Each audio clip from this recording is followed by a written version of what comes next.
Hello friends, आपका स्वागत है मेरे चैनल पर। आज हम एनसीईआरटी की किताब पढ़ेंगे। ज्योग्राफी का क्लास 6 चैप्टर 2 ग्लोब अक्षांश एवं देशांतर।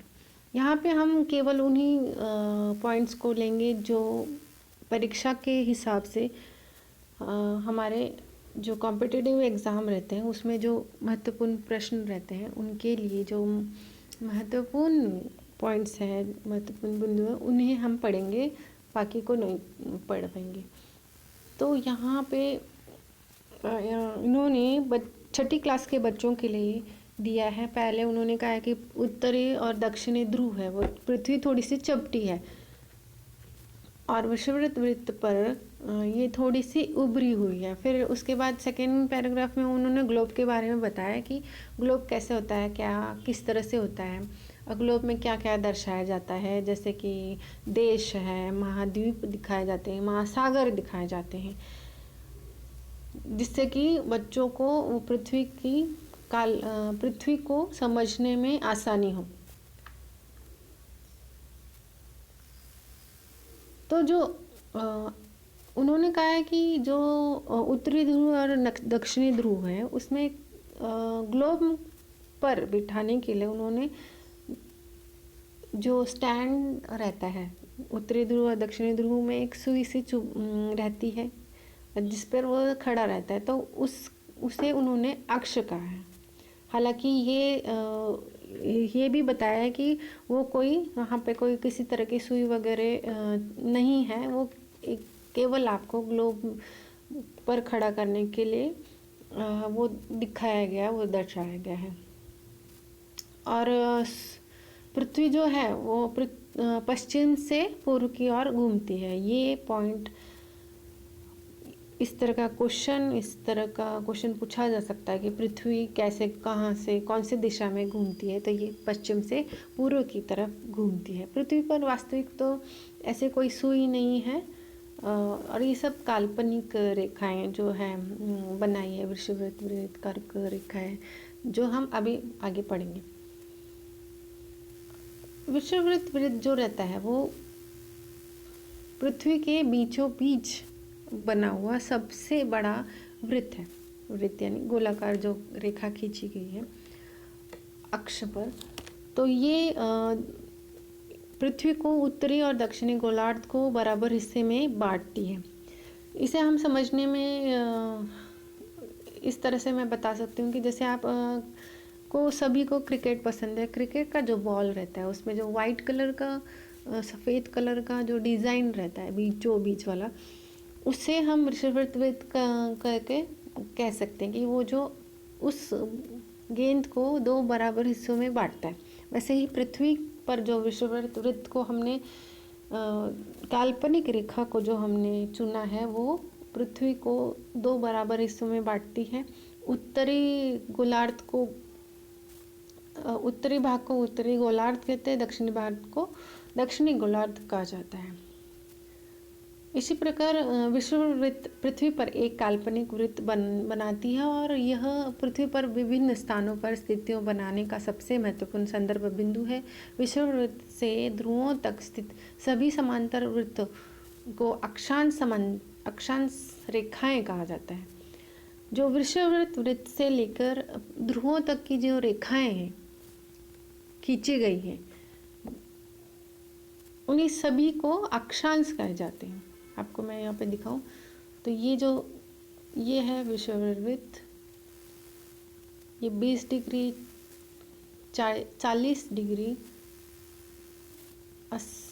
60 और 80 डिग्री का जो है, ये सभी जो रेखाएं, इसे क्या कहेंगे? विषुववृत्त वृत्त के समांतर जो रेखाएं उसे क्या कहेंगे? अक्षांश रेखाएं। विषुववृत्त वृत्त 0 अंश अक्षांश की दर्शाती है। चूंकि विषुववृत्त वृत्त से दोनों तरफ ध्रुवों के बीच दूरी पृथ्वी के चारों ओर के वृत्त के 1/4 है, अतः यह माप होगा कि 360 अंश का 1/4 यानी 90 अंश।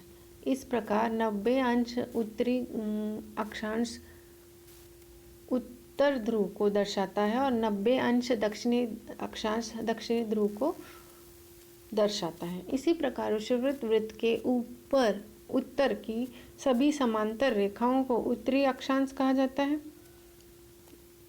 और दक्षिणी स्थित सभी रेखाओं को दक्षिणी अक्षांश कहा जाता है। इसलिए प्रत्येक अक्षांश को माप के साथ उनकी दिशा यानी उत्तर और दक्षिण भी लिखा जाता है। ये बहुत इम्पोर्टेंट है। अगर हम कभी देखेंगे तो जो वहाँ पे दक्षिण और उत्तर भी लिखा जाता है, पूर्व पश्चिम भी लिखा जाता है।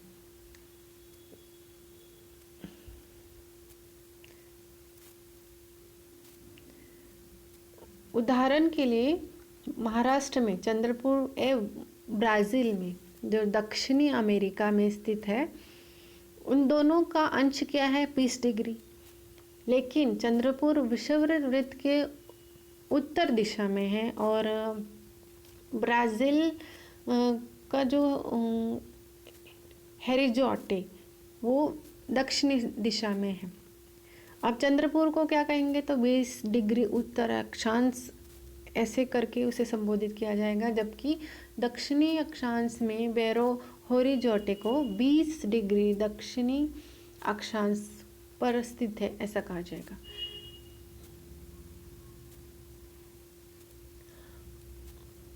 और इसी के साथ जैसे जैसे हम विषुववृत्त वृत्त से ध्रुव की तरफ बढ़ते हैं तो ये वृक्ष के जो आकार है वो घटता जाएगा, जो आकार जो है घटता जाएगा, लेकिन ये 360 डिग्री ही रहेगा, आकार घटता जाएगा। महत्वपूर्ण अक्षांश रेखाएं जो है पृथ्वी पर हम तो वो विषुववृत्त वृत्त है, उसे क्या कहते हैं 0 डिग्री। उत्तरी ध्रुव को 90 डिग्री उत्तर और दक्षिणी ध्रुव को 90 डिग्री दक्षिण। 4 महत्वपूर्ण समांतर रेखाओं हैं और भी है इनके अलावा। उत्तरी गोलार्ध में कर्क रेखा है जो कि 23.5 डिग्री उत्तर में है। दक्षिणी गोलार्ध में जो मकर रेखा है वो 23.5 डिग्री दक्षिण में है। विषुववृत्त वृत्त में 66 उत्तर में उत्तरी ध्रुव वृत्त है। जो उत्तरी ध्रुव पे जो 66 वृत्त है ये महत्वपूर्ण रेखाएं हैं, उसे क्या कहते हैं उत्तरी ध्रुव वृत्त। और दक्षिणी ध्रुव में 66 यानी 66.5 जो डिग्री है दक्षिण का, वो दक्षिणी ध्रुव वृत्त कहा जाएगा। तो यहाँ पे उन्होंने बच्चों को दिखाया कि कैसे टॉर्च और जो प्लाईवुड है या जो बेस है उस पर दिखाया है कि किस तरह से जब रोशनी पड़ती है, प्रकाश पड़ता है, तो वो वृत्त का आकार कैसे दिखता है। पृथ्वी के ताप कटिबंध कर्क रेखा और मकर रेखा के सभी अक्षांश पर सूर्य वर्ष में एक बार दोपहर पे सिर पर सीधा खड़ा रहता है। जो हम कर्क रेखा मकर रेखा है, उत्तर में कर्क रेखा है, दक्षिण में मकर रेखा है, वो साल भर में कभी ना कभी सूर्य हमारे सिर पर जरूर आता है। इस क्षेत्र में सबसे अधिक ऊष्मा प्राप्त होती है और इसे उष्ण कटिबंधीय कहते हैं। जब सूर्य की किरणें सीधी सर पे आई, यदि आप कर्क रेखा पे हैं, जो व्यक्ति कर्क रेखा पे हैं और सर पे सीधी रेखा है, जो दोपहर पे सूर्य की रेखाएं सीधी आए तो वहाँ उष्ण कटिबंधीय होगा। और जब दक्षिणी ध्रुव पे दक्षिणी गोलार्ध में जब मकर रेखा पर वहाँ पे रहने वाले व्यक्ति के सिर पर सीधी रेखाएं होंगी, सूर्य की सीधा प्रकाश आएगा, तो वहाँ पे उष्ण कटिबंधीय वहाँ पे होगा। तब उन दोनों एरिया को क्या कहा जाता है, उष्ण कटिबंधीय कहा जाता है। कर्क रेखा एवं मकर रेखा के बीच बात किसी भी अक्षांश पर दोपहर पर सूर्य कभी भी सिर पर सीधा नहीं पड़ता। यानी इन दोनों की रेखाओं पर हम आगे देखेंगे, दोनों की रेखाओं के बाद ऊपर की तरफ कर्क रेखा के ऊपर और मकर रेखा के नीचे ध्रुवों की तरफ जाते हुए देखेंगे तो यहाँ पे कभी भी सूर्य की किरणें सीधी सर पे कभी नहीं पड़ने वाली, यानी सीधी सर पे पड़ने वाले वो सीधा आके हथौड़ा जो रहता है, थौर का हथौड़ा, वैसे नहीं पड़ना, सीधा पड़ना, यानी सूर्य की किरणें सीधी आप पे पड़ती है और आपकी परछाई आपके पैरों के तले सर्कल में आती है, उसकी परछाई इधर उधर दाएं बाएं नहीं रहती। इसका मतलब ये ध्रुव की तरफ सूर्य की किरणें तिरछी होती हैं और इस प्रकार उत्तरी गोलार्ध में कर्क रेखा एवं उत्तर ध्रुव वृत्त और दक्षिणी गोलार्ध में मकर रेखा एवं दक्षिणी ध्रुव वृत्त के बीच वाले क्षेत्र को क्या कहते हैं, तो उसे कहते हैं शीतोष्ण कटिबंधीय कहा जाता है। उत्तरी गोलार्ध में उत्तर ध्रुव और दक्षिणी गोलार्ध में दक्षिणी ध्रुव और दक्षिणी वृत्त ध्रुव उत्तरी वृत्त ध्रुव के बीच में ठंड रहती है, बहुत ज़्यादा ठंड रहती है, क्योंकि यहाँ पे सूर्य क्षितिज से ऊपर नहीं जा पाता है, इसलिए यहाँ पे ये क्या कहते हैं, शीत कटिबंधीय कहा जाता है। ये मानचित्र है, आपको हम फिर से पढ़ेंगे तो देखिए यहाँ पे ये है वृषभवृत्त वृत्त, ये है कर्क रेखा, ये है मकर रेखा।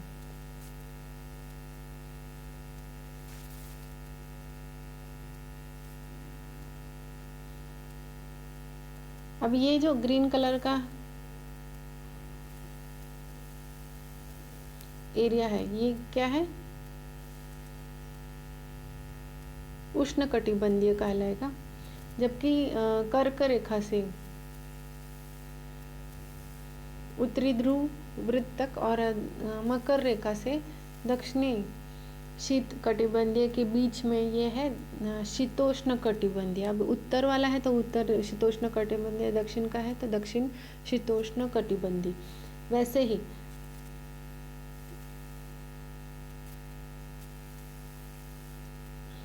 ध्रुव से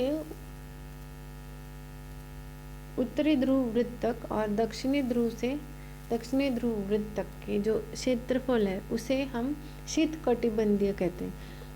और इसी तरह से जो उत्तर का है तो उत्तर शीत कटिबंधीय, दक्षिण का है तो दक्षिण शीत कटिबंधीय। तो ये बहुत सिंपल सा है, 3 ही है, ज़्यादा नहीं है, लगता है आपको बहुत सारे, तो 3 ही है, उष्ण कटिबंधीय, शीतोष्ण कटिबंधीय, शीत कटिबंधीय।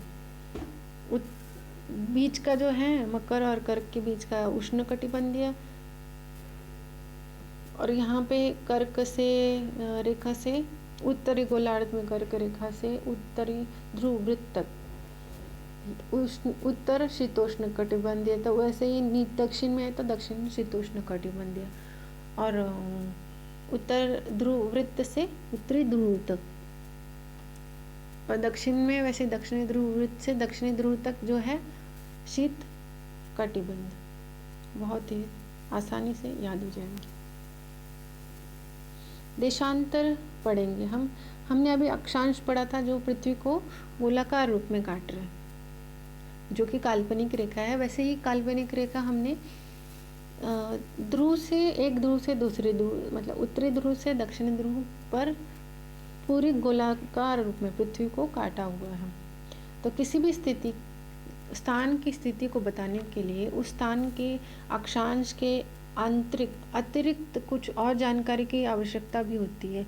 आप देखेंगे कि प्रशांत महासागर में स्थित टोंगा द्वीप एवं हिंद महासागर में स्थित मॉरिशस द्वीप एक ही अक्षांश पर स्थित है। अक्षांश पर स्थित है कौन से, 20 डिग्री दक्षिण पर। इसकी सही स्थिति को जानने के लिए यह पता करना होगा कि उत्तरी ध्रुव या उत्तरी ध्रुव को दक्षिणी ध्रुव से जोड़ने वाले संदर्भ रेखा से पूर्व और पश्चिम की ओर इन स्थानों को दूरी कितनी होगी, और इन्हें यौमांतर कहते हैं। इसके बीच की दूरी को देशांतर की दशाओं में पाए जाते हैं। जैसे कि मैं आपको बहुत ही आसानी से बताऊं, जैसे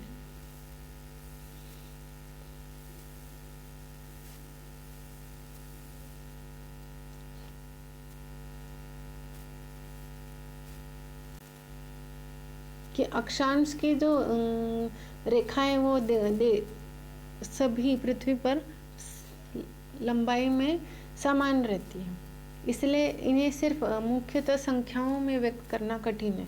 तब सभी देशों ने ये निश्चय किया कि जो ग्रीनविच है, जहाँ पर ब्रिटिश की राजकीय वेधशाला है, से गुजरने वाले यामांतर जो है वो पूर्व और पश्चिम को की ओर गिनती शुरू होगी। वहाँ यह मुख्य यमांतर कहेंगे और इसे 0 डिग्री देशांतर कहा जाएगा। यहाँ से 180 पूर्व और 180 पश्चिम तक गणना करते हैं मुख्यतः यमांतर का, तथा 180 यमांतर फिर मिलकर पृथ्वी को 2 भागों में बांटते हैं। जैसे हमने बॉल को, गेंद को अक्षांश रेखा से काटते हुए 2 अलग बराबर हिस्से में बांटा था, तो उसी तरह से ध्रुव, उत्तरी ध्रुव से दक्षिणी ध्रुव को हम जब काटेंगे इस तरह से, तो ये 180 डिग्री के हिसाब से कटेगा। जो आपका डी रहता है, डी मालूम है ना, तो जैसे वो 180 है तो वो अर्ध गोलाकार है, तो वो 180 है। वैसे ही पृथ्वी को यदि काटेंगे तो वो 180 एक भाग, 180 दूसरा भाग होगा। इसीलिए इन किसी भी स्थान पर देशांतर के आगे पूर्व या पश्चिम इत्यादि लिखा होता है। अब ग्लोब पर समांतर जो अक्षांश रहते हैं सभी समांतर रहते हैं। देशांतर, अगर आपको किसी भी स्थान पर देशांतर अक्षांश की सही जानकारी हो तो ग्लोब पर आप उस स्थान पर आसानी से पहुंच सकते हैं। जैसे कि असम में धुबरी जो है, हमारे भारत में जो असम है वहाँ पे धुबरी जगह है, वो कहाँ है, वो 26 डिग्री उत्तर अक्षांश पे है एवं 90 पूर्व देशांतर पर स्थित है। अब उस बिंदु को देखें जहाँ पर हम रेखाएं एवं दूसरे को काटती, एक दूसरे को जो काटती है, इन बिंदु को धुबरी की सही स्थिति, धुबरी यानी जगह की सही स्थिति हम आसानी से पता कर सकते हैं। इसको समझने के लिए आप कागज पर समान दूरी वाले क्षैतिज तथा रेखाएं खींचकर आप देख सकते हैं। ठीक है, जैसे कि इस मानचित्र पे दिया गया है, जो ग्रीनविच है ये है ग्रीनविच।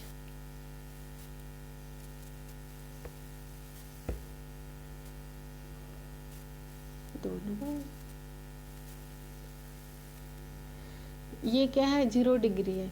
जब इसके आगे जाएंगे तो ये पूर्व की तरफ आपको दिखाएगा, ये हाँ पूर्व की तरफ है, और ये इस तरफ है, ये पश्चिम की तरफ दिखाएगा।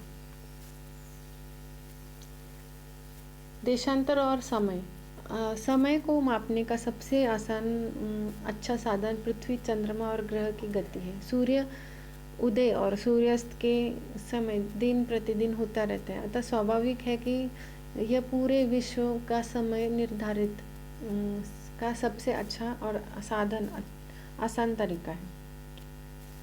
तो पुराने समय में क्या करते थे, परछाई के हिसाब से वो समय लेते थे। जो दोपहर का सबसे छोटी और होगी तो दोपहर होगी, सूर्यास्त और सूर्य उदय के समय जो परछाई रहती है वो लंबी रहती है। लेकिन बाद में वैज्ञानिकों ने क्या, ग्रीनविच की जो जगह है जो हमने अभी पढ़ी, उसे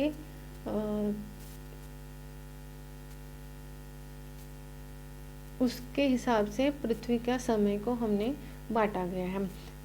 पृथ्वी पश्चिम से पूर्व की ओर चक्कर काटती है, अतः वो ग्रीनविच के पूर्व जो भी जगह है, जो भी देश है, वो पूर्व की तरफ माने जाएंगे और पश्चिम में जो है वो पश्चिम की तरफ माने जाएंगे। और पृथ्वी को हमने पूरे 24 घंटे में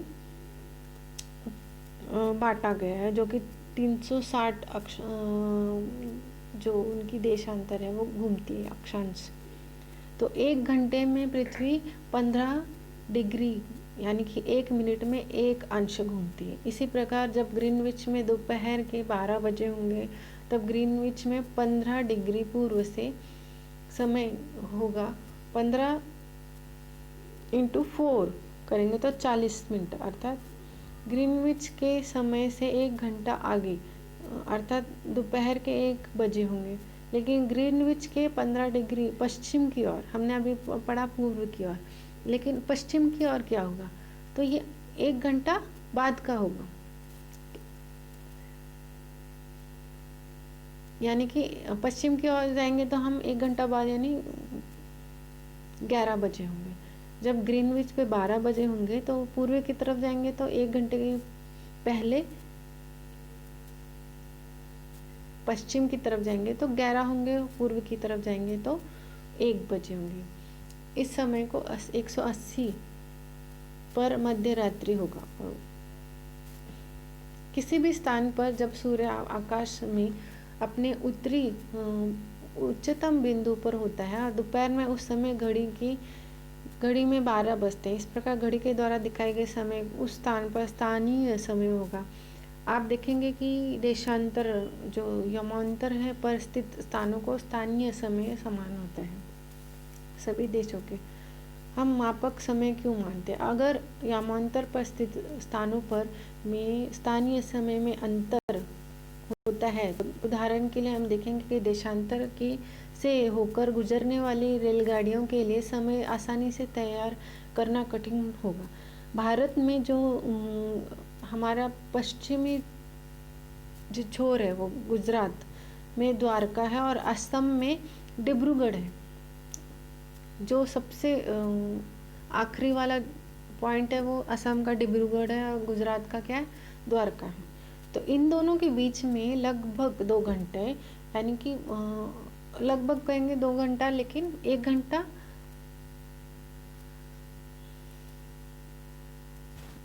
45 मिनट का अंतर है। लगभग हम 2 घंटे के करीब कह सकते हैं, लेकिन दोनों के बीच में 1 घंटा 45 मिनट का अंतर है। जैसे कि मैंने कहा कि असम में जब सूर्य उदय होगा तो गुजरात में तब भी अंधेरा ही होगा, और जब गुजरात में सूर्य उदय होगा तो असम में वो थोड़ा सूर्योदय से आगे बढ़ चुका होगा। जो सूर्य के हिसाब से अगर हम समय को मापेंगे तो, लेकिन हमारा देश एक है तो पूरा देश का समय माप एक होगा, तो सबको एक साथ चलना पड़ेगा।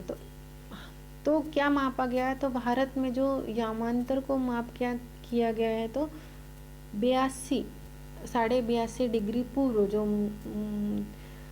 एक रेखा खींची गई है उसे हमने यामांतर माना, और उस हिसाब से जो भारत को बीचों बीच से काटती है और भारत को दोनों छोर जो असम है और गुजरात है दोनों को आसानी से माप सकते हैं। तो उस छोर को कौन से हैं, 82.5 डिग्री पूर्व को हमने यामांतर माना है, और उस हिसाब से हमने अपना समय, भारत का समय माप रखा गया है। भारतीय मापन समय का नाम से जाना जाता है इसे। करीब भोपाल के निकट एक छोटा सा शहर है, वह अपने मित्र उन्होंने एक कहानी बताई है कि कबीर जो है भोपाल के निकट रहता है, छोटा सा शहर में। वो अपने मित्र आलोक के साथ से कहता है कि लोग आज रात्रि में नहीं सो पाएंगे। भारत में एवं इंग्लैंड के बीच एक क्रिकेट मैच लंदन में 2 बजे उपहार में शुरू होने वाला है। अर्थात भारत का समय अनुसार मैच शाम के 7:30 बजे है होगा और देर रात्रि समाप्त होगा। क्या आप जानते हैं कि भारत एवं इंग्लैंड के बीच का अंतर क्या है? इस तरह से उन्होंने बताया। तो भारत ग्रीनविच से के पूर्व 82.5 डिग्री पूर्व में स्थित है। यहाँ का समय ग्रीनविच के समय से 5.5 घंटे यानी 5 घंटा 30 मिनट आगे है। इसलिए ये लंदन में यदि दोपहर के 2 बजे हैं तो भारत में कितने बजे होंगे बताओ? तो 2 बजे लंदन में है तो भारत में 7:30 बजे होंगे। तो इस हिसाब से हम पृथ्वी के हर जो मापी गई समय सीमा है, समय है, उसे हम मापते हैं। तो आपको ये जान के बहुत ही आश्चर्य होगा कि रूस जो देश है उसमें 11 मापन समय रखे गए। तो रूस को आपने देखा होगा मानचित्र में, बहुत बड़ा है। तो अगर उसके पूर्व और पश्चिम के अंश को देखेंगे, देशांतर और अक्षांश को देखेंगे, तो उनमें बहुत ज़्यादा अंतर है। तो अगर वो एक ही समय माप रखेंगे तो जब पूर्व में सूर्योदय होगा तो पश्चिम में का जो समय सूर्य के हिसाब से समय तो अलग होगा। तो इस वजह से उन्होंने रूस ने 11 माप रखे हुए हैं। पृथ्वी में को एक घंटे का समय 24 समय क्षेत्र में बांटा गया है। इस प्रकार प्रत्येक समय को 15 अंश देशांतर तक क्षेत्र को घेरा गया है। तो यहाँ पे ये चैप्टर ख़त्म होता है। बहुत ही आसान है और इसमें यही सबसे इम्पोर्टेंट है कि रूस में 11 मापक समय है। भारत का मापक समय कौन सा है, कहाँ पे है, ग्रीनविच क्या है, ग्रीनविच से हमारा देश कितना अंतर है उस समय के हिसाब से। या फिर कभी कभी आपको मैथमेटिक्स रीजनिंग में इस तरह का भी क्वेश्चन आता है कि यहाँ पे किसी एक पॉइंट का दे देंगे, किसी देश का दे देंगे, उसका समय सीमा देंगे और दूसरा एक समय सीमा और शहर या देश का समय देंगे और उन दोनों के समय पूछेंगे कि दोनों का समय बताओ। कि यहाँ जैसे कि यहाँ पे पहले बताया कि लंदन में 2 बजे हैं तो भारत में कितने बजे होंगे। उसी तरह से आपको मैथ्स रीजनिंग में भी इस तरह के क्वेश्चंस आते हैं। तो ये चैप्टर यहीं पे ख़त्म होता है। अगले चैप्टर के लिए फिर से इस चैनल पे आते रहिए। चैनल को सब्सक्राइब कीजिए और लाइक कीजिए।